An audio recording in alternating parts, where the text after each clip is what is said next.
बोलो भगवान कृष्ण के जय, भगवान राम के जय, भगवान शंकर जी के जय, भगवान व्यास महाराज की जय, श्री सुखदेव महाराज की जय, सतगुरु बाबा हरदेव महाराज की जय, श्रीमद् भागवत पुराण की जय। भगवान शंकर जी की कृपा से व उनकी प्रेरणा से आज आपके सामने 5वां भाग श्रीमद् भागवत का प्रस्तुत करने जा रहा हूं, जिसका शीर्षक है श्रीमद् भागवत के महात्म। जैसा कि अभी बताया गया कि भक्ति माता और ज्ञान और वैराग का उद्धार किया। दूसरा उदाहरण, क्योंकि नारद जी ने जो जो प्रश्न किए उसके उदाहरण भी पूछे कि कहीं भूतकाल में ऐसा कुछ हुआ है कि जिसके जरिए हम सब जान सकें किसके जरिए इनका उद्धार हुआ है। इसलिए अब यहां पे गोकर्ण उपाख्यान है। यह भी एक उदाहरण शनकादि ऋषि नारद जी को दे रहे हैं।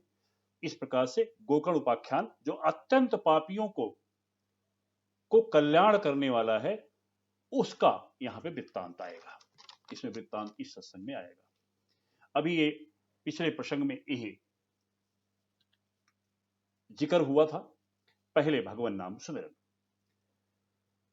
सच्चिदानंद रूपाय विश्वोत्पत्त्यादि हेतुवे तापत्रय विनाशाय श्री कृष्णाय वयं नमः, श्री कृष्णाय वयं नमः।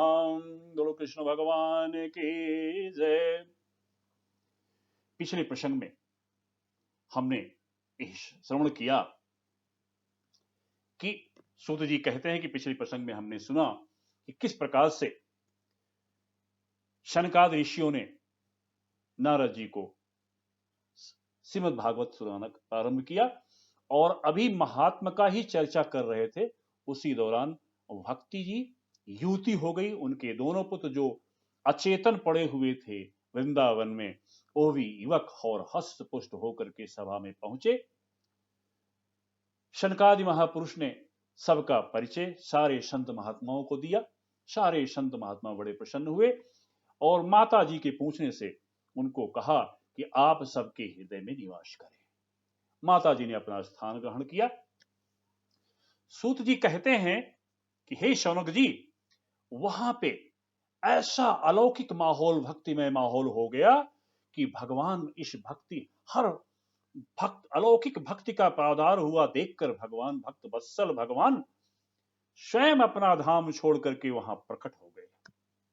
अपने माधुर्य रूप को प्रकट कर दिया और सारे संत महात्मा ऋषिगण उनके उस रूप को देख करके इतने मोहित हुए, इतना सम्मोहित हुए कि अपना देह गेह और आत्मा की भी चिंता सबने छोड़ दी। ऐसा माहौल वहां पे, ऐसा कीर्तन, ऐसा भजन वहां पे चल रहा था कि भगवान खुद वहां उतर आए। नारद जी कहते हैं शनकादि ऋषियों से अब यहां पे इस अध्याय का प्रारंभ होता है, इस भाग का प्रारंभ होता है। इसके बाद भगवान वहां से विदा हुए, अंतर्ध्यान हुए।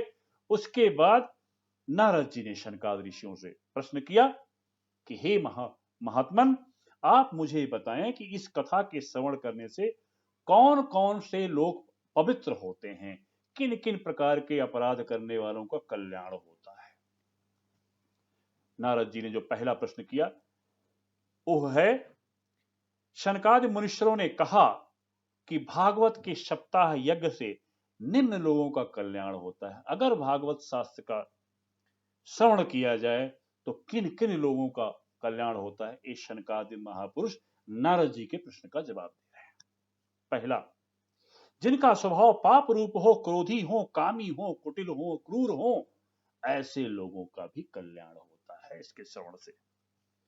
जो सदा असत्य बोलने वाले हैं, माता पिता की निंदा करने वाले हैं, उनको परेशान करने वाले हैं, लालची हैं, क्रोधी हैं, कामी हैं, दंभी हैं, घमंडी हैं, ईर्ष्यालु हैं, हमेशा दूसरों को कष्ट देने वाले हैं, अगर ऐसा पापी व्यक्ति भी भगवान की श्रीमद् भागवत का श्रवण कर ले तो उसका भी कल्याण हो जाता है। तीसरा, मदिरा पान करने वाला जो प्रतिदिन मदिरा पान करता है, ब्राह्मण का हत्यारा, ब्रह्म हत्या करने वाला, सोने की चोरी जो सबसे बड़ी खतरनाक चोरी अपराध माना जाता है, सोने की चोरी करने वाला, गुरु स्त्री गमन करने वाला, इतना निकृष्ट अपराध जिसका कि महा से महानरक होता है, और विश्वासघाती जो अपने मित्रों का विश्वासघाती, इसमें कहते हैं कि सबसे नरक के भी सर्वोत्तम, सबसे निकृष्ट नरक का जो गामी होता है वो यही सब होते हैं, उनका भी कल्याण होता है श्रवण करने से। चौथा, दुष्ट हृदय मन कर्म वचन से पाप करते रहता है, दूसरों का धन हड़प कर व्यवहार करता है, हमेशा वो दूसरों के धन को हड़पने में लगा रहता है, ऐसे व्यक्ति का भी कल्याण होता है। नारद जी को आश्चर्य हुआ तो उन्होंने कहा कि महात्मन, ऐसा कोई प्राचीन समय में उदाहरण है तो कृपया वह उदाहरण बताएं। शनकादि महापुरुष बोले कि प्राचीन काल में, प्राचीन समय में तुंगभद्रा नदी के तट पर आत्मदेव नामक वेद निपुण श्रोत्रिय ब्राह्मण रहते थे। उनकी पत्नी का नाम धुंधली था, जो स्वभाव से बड़ी क्रूर, झगड़ालू और बहुत ही दुष्ट प्रकृति की थी। संयोग देखिए, उनके जीवन में कोई संतान नहीं हुई, बुढ़ापा आ गया, दान पुण्य यज्ञ सब कुछ कर लिया, फिर भी कोई संतान प्राप्त नहीं हुई। चारों समाज में चारों तरफ यही था कि ये संतान विहीन है, यह निश्चित रूप से इसका सिर, इसका मुख नहीं देखना है। ऐसी आत्मग्लानि हुई आत्मदेव जी को कि ओह घर से आत्महत्या की निगाह से बाहर निकल गए, निराश होकर वन गमन कर लिया। क्यों? उनके अंदर पंडितत्व तो है लेकिन मोह है, सने हुए हैं गृहस्थाश्रम में। ऐसा नहीं कि वेद का ज्ञान हो गया, आपको श्रोत्रिय ब्राह्मण हो गए तो आपको सब कुछ मिल जाएगा। उनके पास धन है, संपदा है, लेकिन इतने बेचैन हैं कि एक पुत्र के लिए, एक संतान के लिए निराश होकर निकले। बहुत दूर जाने के बाद एक सरोवर मिला, वहां एक सन्यासी के दर्शन हुए। सन्यासी के पास आत्मदेव जी गए, उनके चरणों में प्रणाम किया और उनसे विनय की कि हे प्रभु, हे सन्यासी जी, हे भगवान, आप मुझे संतान प्रदान कीजिए। सन्यासी किसी संतान प्रदान करने के लिए तो आते नहीं, अगर उनको यही चाहिए तो सन्यास क्यों लेते?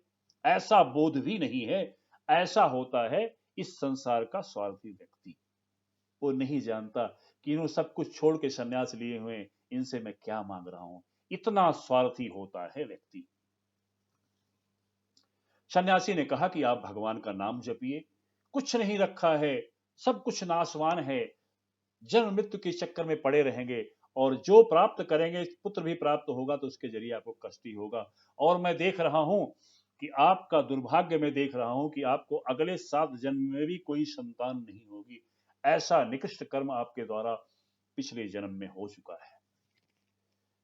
आत्मदेव ने कहा कि नहीं, मुझे पुत्र चाहिए, मुझे संतान चाहिए, मुझे कोई ज्ञान नहीं चाहिए, कोई ब्रह्म ज्ञान नहीं चाहिए, कोई भगवान की भक्ति नहीं चाहिए, मुझे सिर्फ और सिर्फ संतान चाहिए। और बोले कि अगर आप नहीं दे सकते तो मैं जा रहा हूं, इस कुएं में गिर करके आत्महत्या कर लूंगा, मुझे अब घर वापस नहीं जाना है। भगवत प्रेरणा से सन्यासी महात्मा सोचे कि यह तो बड़ा ही असमंजस की स्थिति है। सन्यासी हैं, उनको भगवान की कृपा, भगवान की प्रेरणा मिली। उन्होंने एक आम का फल निकाला, बोला ठीक है, आप इस आम के फल को ले जाओ, अपनी पत्नी को खिला दो, और बोलो कि इस पूरे 9 महीने बड़े नियम के हिसाब से रहेंगी, पूजा पाठ सारे सात्विक कर्म करेंगी। इस प्रकार से आप उनको फल देना, और साथ साथ कैसे उनको व्यवहार करना है यह भी बता दिया। आत्मदेव जी बड़े प्रसन्न होकर के वहां से आए कि संत ने दे दिया तो ये तो होना ही होना है, भगवान तो संत की बात काट ही नहीं सकते। अपनी पत्नी को दिया और उनको समझाया कि तुम इसको खा लेना। और ओहो, इतनी दुष्ट थी कि दूसरों की बात सुनेगी, अपने पति की बात नहीं माननी। उसको निंदा चुगली इसी में लगे रहना। उन्होंने कहा, अरे मैं गर्भवती हो जाऊंगी, चल नहीं पाऊंगी, कहीं मर गई तो मेरे धन का क्या होगा, मेरी संपत्ति का क्या होगा। मतलब मैं गर्भवती नहीं बनना चाहती, उसके दिमाग में बैठा हुआ था। आत्मदेव कुछ भी कहें, मेरे पति कुछ भी कहें, वो सोच ही रही थी उसकी। तब उसकी पड़ोसन को बताया कि ऐसी ऐसी बात है। पड़ोसन ने कहा, बात सही कह रही हो। और फिर उसकी कुछ दिनों बाद बहन आई। बहन से बताया कि ऐसी सी बात है। बोला, बहन क्यों चिंता कर रही हो, आप इस फल को दे दो, गाय को खिला दो, और पति को बता दो कि मैंने खा लिया और मैं गर्भवती हूं, और तुम अपना गर्भवती का नाटक करना, और मेरा जब पुत्र होगा मैं तुम्हारे यहां आऊंगी। जब मेरा पुत्र होगा तो मैं आपके पुत्र, अपने पुत्र को तुमको दे दूंगी। ना तुमको कोई कष्ट होगा गर्भावस्था का, ना कोई समस्या होगी, जो संतान होगी आपको दे दूंगी। बड़ी प्रसन्न हुई और बोला, उसके जरिए आप हमको कुछ धन देना, क्योंकि हमारे पति को धन चाहिए, हमारे और भी पुत्र हैं ही, तो कोई बात नहीं, हमें कुछ धन दे देना। तो दोनों में समझौता हो गया। अब देखिए, धुंधकारी का जन्म हुआ 9 महीने बाद। किसके? धुंधली के बहन के यहाँ। उसने इनको दे दिया और उन्होंने बताया कि मेरा पुत्र हो गया। चारों तरफ भोज, चारों तरफ दान में पुण्य, खूब उत्साह मनाया गया घर में कि मेरे यहाँ पुत्र हो गया। उसके 3 महीने बाद गाय के गर्भ से गोकर्ण महाराज का जन्म हुआ। वो मनुष्य तरह है, लेकिन कान उनके गाय की तरह है, सारे शरीर उनका, क्योंकि संत महात्मा का आशीर्वाद है, वो सात्विक है। धुंधकारी बचपन से ही बड़ा दुष्ट है। वो बच्चों को मारता है और चुपचाप जाकर के बच्चों को कुएं में ढकेल देता है, बच्चों को मार देता है, जानवरों को पीटता रहता है, चोरी करता रहता है। सारे पापाचार उसके बचपन से ही दिखाई पड़ने लग गए।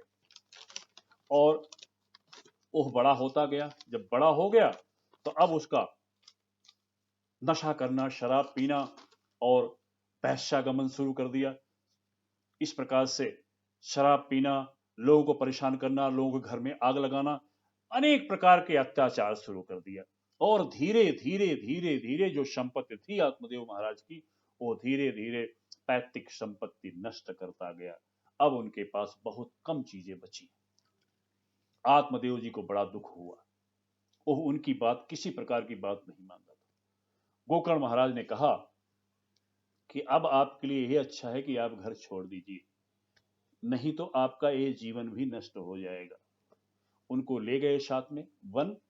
उनको बोले कि अब भगवान का नाम लीजिए यहाँ पे, और अब आप अपना कल्याण कीजिए, इस संसार का मोह छोड़िए। इस संसार में जो भी चीज मिलेगी वो नासवान ही है और कष्ट ही देती है। जैसे आपके सामने संतान ने कष्ट दिया, आपका सारी इज्जत खत्म हो गई, सारी प्रसिद्धि खत्म हो गई, सारा धन खत्म हो गया। इस प्रकार से उनको समझा करके ले गए कि आप जाके भगवान की पूजा, और स्वयं तीर्थाटन के लिए चले गए, क्योंकि किसी का समझाने से मानना नहीं, और जो होना है, जो करना है, उसको करने देते हैं। और वो धुंधकारी का मन और बढ़ गया कि अब आप पिताजी भी गए और अब भाई भी गया, अब कोई चिंता नहीं। उसने अपनी मां को मारना शुरू किया धन के लिए, और धन है नहीं, जो छोटा मोटा था छीन करके ले गया, मारता पीटता। और माता धुंधली अब परेशान होकर के जाके कुएं में कूद करके आत्महत्या कर ली। उसको कोई फर्क नहीं है, उसको कोई फर्क नहीं है। उसने क्या किया, 5 वैश्याओं को लाके घर में रख लिया। अब कहीं वैश्यालय जाना नहीं है। अब चोरी करता, चमारी करता, धन तो खत्म हो गया था। इस प्रकार से वो चोरी करके उनकी सारी इच्छाएं पूरी करता। एक बार बहुत सारा धन लूट करके लाया। वैश्याओं ने सोचा कि अब राजा के सूचना मिल जाएगी किसी रूप से, तो हम लोगों को फांसी पर चढ़ा देंगे। अब यही सही समय है कि काफी धन ले आ गया है, इसको मार देते हैं। पांचों ने मिल करके उसको सोते हुए उसके गले में रस्सी बांध करके उसको मार दिया। रोने लगा तो मुंह में उसके रुई भर दिया, कपड़ा भर दिया, जिससे उसका रोना भी ना हो। और आग का अंगारा जो था उसको एक बर्तन में रख करके उसके मुंह में, खुले मुंह में डाल दिया, जिससे कि वो जल करके, तड़प तड़प करके जल करके वो मर गया। और वैश्याएं पैसा लेके भाग गई। अब वो बड़ा तगड़ा बवंडर करता, बड़ा भयंकर प्रेत हुआ, ब्रह्म ब्रह्म प्रेत हुआ, ब्रह्म राक्षस बन गया। हमेशा चढ़ता रहता, तड़पता रहता, चिल्लाता रहता, भागता रहता, क्योंकि प्रेतात्मा वो भी ब्रह्म राक्षस, वो भी न बोल सकता है क्योंकि उसका मुंह बंद था, तो अब बोल भी नहीं सकता। तो ऐसा व्यक्ति बहुत खतरनाक होता है। भूखा प्यासा तड़पता रहा। संयोग बस तीर्थाटन करके जब पता चला गोकर्ण जी को कि हमारे पिताजी भी नहीं रहे, माता जी की दशा ये है और भाई भी नहीं रहा, तो उन्होंने विशेष प्रकार से गया में पिंडदान किया, सबको तर्पण किया। उसके बाद वहां से आए, बिना किसी को बताए हुए घर के आंगन में जाकर के आराम से लेट गए। थोड़ा बहुत भोजन करके जैसे लेटे, यह प्रेतात्मा, ये धुंधकारी जो प्रेत था, विभिन्न, कभी बैल बन जाता, कभी गधा बन जाता, कभी भैंसा बन जाता, कभी हाथी बन जाता, कभी विभिन्न विभिन्न प्रकार के रूप धारण करके उनके सामने प्रकट होने लगा। और अब इन्होंने पूछा कि आप कौन हो? तो उसने, और कुछ बोले नहीं क्योंकि उसका तो मुंह बंधा था। जो व्यक्ति आत्महत्या करते हैं या जिनको मुंह में कुछ बंद करके मार दिया जाता है, वो ऐसे प्रेतात्मा होते हैं जो बोल नहीं सकते। भगवान के भक्त हैं, परम भक्त हैं गोकर्ण जी। उन्होंने कहा, उन्होंने जल दिखाया और मंत्रोच्चार करके जल उसके ऊपर फेंका और उसका मुंह खुल गया। रोने लग गया, चिल्लाने लग गया, पैर पकड़ लिया दूर से कि महाराज कल्याण करो, मैं बहुत त्रस्त हो गया हूं। बोले हमने तो कुछ विदान किया गया में।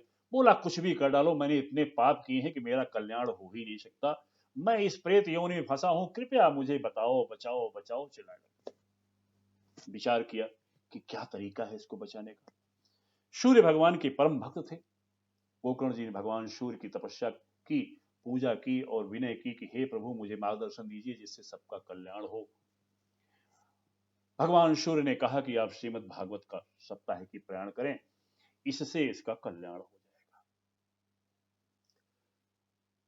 गोकर्ण जी ने सारा प्रबंध किया अनुष्ठान करने के लिए और स्वयं प्रवक्ता बन के बैठ गए। पूरे गांव की, पूरे नगर के लोग आकर के श्रोता बन करके वहां बैठ गए। कथा प्रारंभ हुई। अब यह प्रेतात्मा जो धुंधकारी था, ये आया और हवा चल रही थी तो कहीं ठहर नहीं पाता था।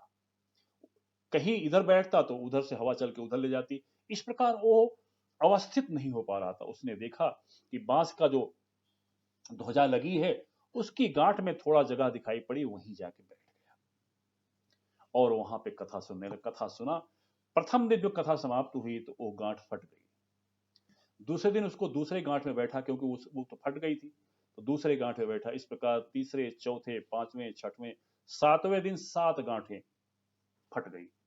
जिन जिन जगहों पे बैठता वो फटती जाती। यह भगवान की कथा का परिणाम है। उसकी सारी ग्रंथियां खुलती जा रही थी।